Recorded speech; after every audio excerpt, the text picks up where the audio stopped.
All right, friends, I hope you guys had a great morning. Hope you guys are doing good. We're going to go ahead and we're going to move on into our next chapter. Thank you guys so much for those of you who answered the questions and sent it to me. Your predictions look good, and we'll see what really happens. We're going to be reading chapter 4 of our book, Magic Tree House, The Night at Dawn. Chapter 4 is called Into the Castle.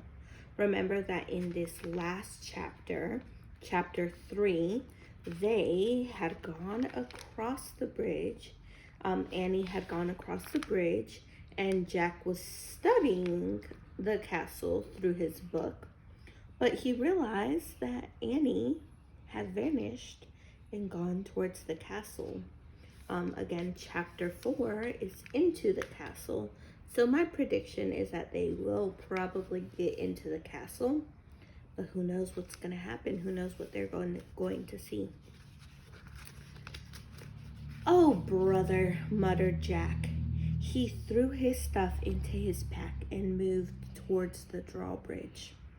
He hoped no one would see him. It was getting darker. When Jack got to the bridge, he started across. The wooden planks creaked under his feet. He peered over the edge of the bridge. Are there any crocodiles in the moat? He wondered. He couldn't tell. Halt! Someone shouted. A guard on top of the castle wall was looking down. Jack dashed across the bridge. He ran through the castle gate and into the courtyard. He heard the sounds of music, shouting, and laughter. Jack hurried to a dark corner and crouched down. He shivered as he looked for Annie. Torches lit the high wall around the courtyard. The courtyard was nearly empty. 2 boys led horses that clopped over the gray cobblestones. One of them was the knight's black horse. Psst, Jack. Jack peered into the darkness. There was Annie. She was hiding behind a well in the center of the courtyard. She waved at him. Jack waved back. He waited until the boys and horses disappeared inside the stable. Then he dashed to the well. I'm going to find the music. Are you coming? Said Annie.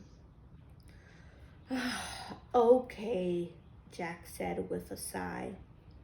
They tiptoed together across the cobblestones. Then they slipped through the entrance of the castle. Laughter and music came from a bright room in front of them. They stood at the doorway and peeked in.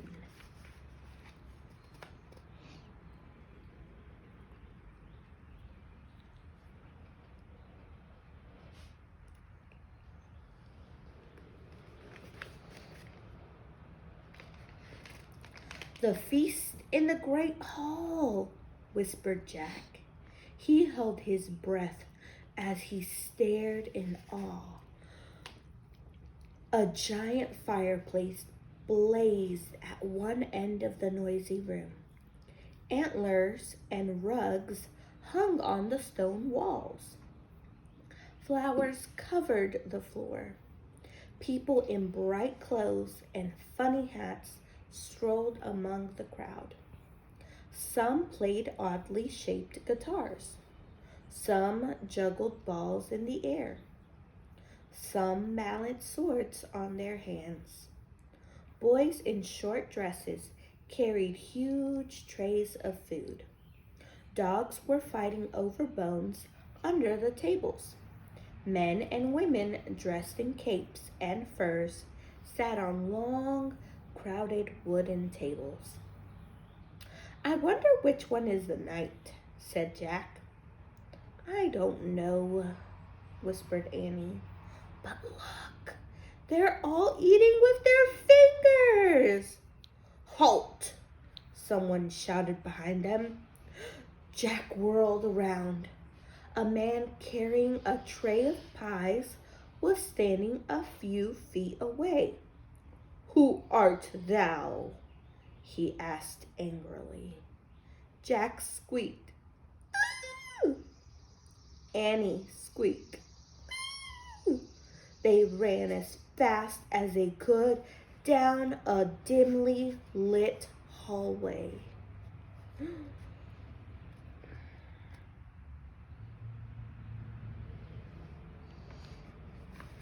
Now here's a question for you to answer.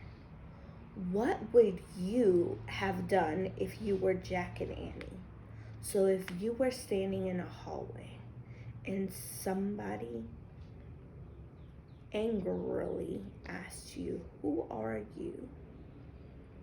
Would you have run away just like Jack and Annie?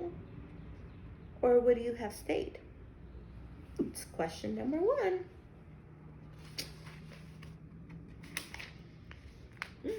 And just like that, we finished our chapter. Next, we'll read chapter 5. So answer that question on a piece of paper, my friends, and send it to me on Dojo. You can take a picture of it, or you can type in your answer. I can't wait to see what your wonderful, smart minds tell me. All right? Have a good day.